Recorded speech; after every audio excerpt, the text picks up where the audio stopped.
బీహార్ మన దేశంలో బాగా వెనుకబడ్డ రాష్ట్రాల్లో ఒకటి.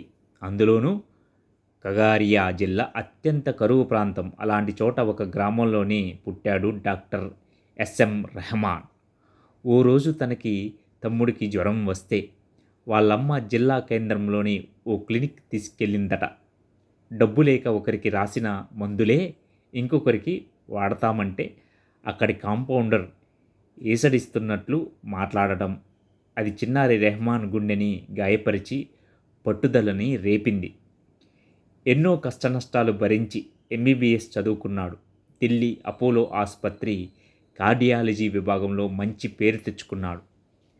5-6 ఏళ్ల తర్వాత అక్కడిస్తున్న 5 అంకెల జీతాన్ని వదులుకొని తన సొంత జిల్లాల్లోని national Medicare hospital and research centre పేరుతో ఆసుపత్రిని నిర్మించాడు. రూ. 50 ఫీజుకే అన్ని రకాల వైద్య సేవలు అందిస్తున్నాడు డాక్టర్ రెహమాన్. ఆ ఫీజు ఇవ్వలేని పేదలకి ఉచితంగానే చికిత్స అందిస్తాడు.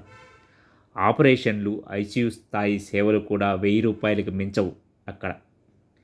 5 ఏళ్ళు సాధ్యమవుతుంది డాక్టర్ అంటే, ఇది ఎలా సాధ్యమవుతుంది డాక్టర్ అని అడిగితే, ఆసుపత్రి ఖర్చులకి తప్ప లాభాలేవి ఆశించటం లేదు.